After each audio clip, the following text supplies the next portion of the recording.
Okay, let's dive into this. You've shared some fascinating sources here, all centered around, well, a name everyone knows, Thomas Edison. We think of him as, the Wizard of Menlo Park, the titan who gave us the light bulb, the phonograph, recorded sound. He literally shaped the modern world with electricity. Absolutely. He's the quintessential inventor, right? His work feels so incredibly solid, so tangible. Exactly. But tucked away in the material you provided is this other thread, something much less concrete, something almost whispered about, an invention he allegedly pursued later in his life, something he never patented, never showed off publicly, and which apparently just vanished after he died. It really adds this layer of deep mystery to a figure who otherwise seems so thoroughly documented. You think you know everything about Edison, and then you stumble across this. And that's precisely what this deep dive is all about today. Using only the articles and notes you've put right here in front of us, we're going to explore this story. The story of Thomas Edison's purported device designed to, communicate with the spirit world. His phone to talk to the dead, as some call it. Exactly. Our mission is just to pull out the key details from these specific sources and try to understand this incredible story strictly through the lens of the material you've shared. Okay. Let's see what these sources actually lay out for us about this much lesser known pursuit of his. So, jumping right in, the first thing the sources really highlight is that Edison, for all his focus on physical invention, electricity, and mechanics, he was clearly someone wrestling with the big questions. Fundamental stuff. And particularly in his later years, it seems this boundary, the one between life and death, really occupied his thoughts. It's pretty striking, isn't it? How a mind so dedicated to measurable empirical science would turn its focus there. And the sources specifically point us to his perspective in that 1920 Scientific American interview. Yes. That interview seems crucial based on this material. And what was his actual hypothesis there? Because the sources say he wasn't claiming he believed life survived death, was he? No, and that's a really crucial distinction the source makes. Edison was apparently very precise. He stated quite clearly, "I do not claim that life or personality survives death." Okay. But then he added that classic Edison challenge, didn't he? He said, "If it does, then it should be possible to construct an apparatus which will be so delicate that if there are personalities in another existence, this apparatus will register something." Wow. That's just pure scientific method applied to the ultimate unknown. Right. He framed it as something potentially measurable, just like light or sound or electricity. If it exists, you ought to be able to build a machine sensitive enough to detect it. It really reframes this whole quest based on these sources anyway. It wasn't some spiritualist seance thing for him. It was more like a radical attempt to apply the rigor of physics and engineering to a metaphysical question. Could you actually build an instrument sensitive enough to detect something, anything, from another existence? That seems to be the core idea presented here. Which leads us straight to the concept of the device itself, what the sources call the spirit phone. And the materials is careful to draw a line here. This wasn't about Ouija boards or, seances in darkened rooms. It was supposed to be a machine, a piece of technology. Exactly. These sources describe it as a scientific apparatus, a mechanical device, maybe electrical, for spirit communication. Not about psychic mediums, but about engineering. And the proposed workings, or maybe just the plans based on what's mentioned in this material, they sound pretty wild, but also weirdly very much in line with Edison's other work, don't they? They really do. The sources mention ideas like trying to amplify the energy of what he apparently called life units after death. Life units, so-called. Yeah, whatever he meant by that phrase specifically. Or maybe capturing incredibly faint vibrations or signals that might exist from, another dimension. And, naturally, bringing in his own big invention, using early phonograph technology to somehow record voices from beyond. It makes sense he'd think of that. The sources even include the claim that he allegedly went beyond just the idea stage, that he actually built some kind of prototype. And that's the really tantalizing claim you find running through this material, that a physical version of this extraordinary machine might have actually existed, at least for a time. Which brings us neatly to the central mystery the sources really dwell on. So Edison dies in 1931. Right. His legendary lab, West Orange, it's meticulously searched, it's sealed up, his huge collection of notes and papers are cataloged.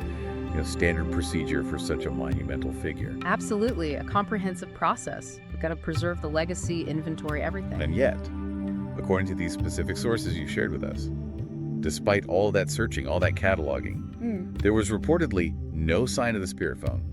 Nothing. Vanished. And that absence, that lack of finding it, is where the theories presented in the sources really take off and start going in different directions. So what are some of the main explanations offered in the text for where this thing might have gone, if it existed? Well, one prominent theory mentioned is that his family, maybe fearing public ridicule or, damage to Edison's carefully crafted public image, just quietly destroyed it, made it disappear. Plausible, I suppose. Another idea floated is that it might have been confiscated, maybe by government officials, though the sources don't really specify why they would, leaving that kind of open to speculation. Interesting. And then, of course, you get the more conspiratorial angle. The sources mention claims by some theorists who believe it's actually still hidden away somewhere, maybe in a secret vault, just waiting to be rediscovered. Right. But what the sources seem to state with more certainty, regardless of which disappearance theory you lean towards, is this. Edison did apparently admit to pursuing the idea, maybe even building something. But crucially, He never provided any proof that it actually worked. not a shred. No. That's the key takeaway. He talked about it, maybe tinkered, but never showed results. And that lack of concrete proof is absolutely central to this whole story, isn't it? It keeps it firmly in the realm of intriguing mystery rather than, proven history. Definitely. And it's worth pausing here to note, based on the sources, that Edison wasn't entirely alone in this kind of, let's say, boundary-pushing exploration back in the 1920s, was he? Not at all. The material definitely places this effort within the context of that era, a time when scientific minds, often deeply involved in the new frontiers of electricity and radio, were also grappling with these huge existential questions. The sources bring up Nikola Tesla, for instance, his contemporary and rival. Yes, Tesla was famously experimenting with wireless energy transmission, and, well, he spoke quite openly about receiving strange signals. Signals he sometimes attributed to other beings. A different kind of other, but still. Exactly. It highlights how cutting-edge science back then was being applied, or at least considered, for communication beyond the immediately tangible world. And then you have Harry Houdini, which is surprising. The sources mentioned him being intensely focused on trying to contact his deceased mother. Yeah, reportedly exploring everything from radio technology to psychics in his grief-fueled quest. So these examples from the sources really underscore that the 1920s weren't just about flappers and Model Ts and industrial progress. No, it was also a period where some of the sharpest minds were using the newest tools of science to kind of poke at the veil between life and death, or at least explore the possibility of communication across it. Okay, so bringing it back to Edison's device specifically, despite the talk, the alleged prototype, the plans, the sources are quite clear on one thing. There is a distinct lack of evidence. Hard evidence. Very little to go on. No known records of any successful tests, zero public demonstrations, absolutely no proof the device ever functioned as intended, or even really solid confirmation that a physical prototype definitively existed beyond those initial claims Edison made. The historical record, at least based on these materials we're looking at, is largely silent on any tangible outcomes from this whole spirit phone pursuit.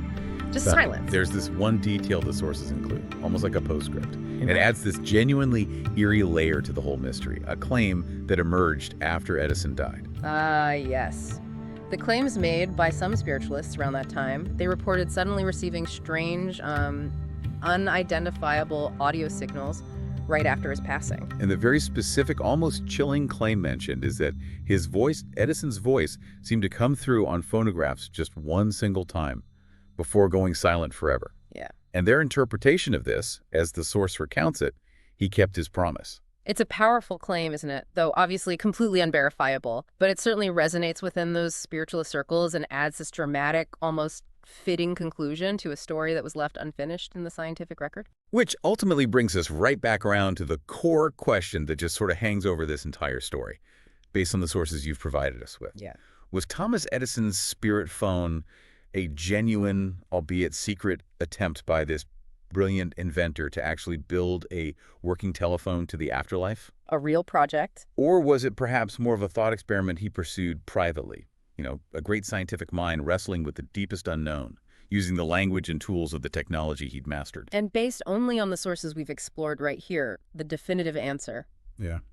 Well, it remains elusive, doesn't it? It really does. We're left with this captivating, almost unbelievable story about one of history's most celebrated figures, one that touches on his relentless scientific curiosity and maybe also a very deeply human desire to understand What, if anything, lies beyond? It certainly makes you look at Edison, the ultimate pragmatist, the inventor of tangible things, in a completely different light. Yeah. And thinking about this device, Yeah.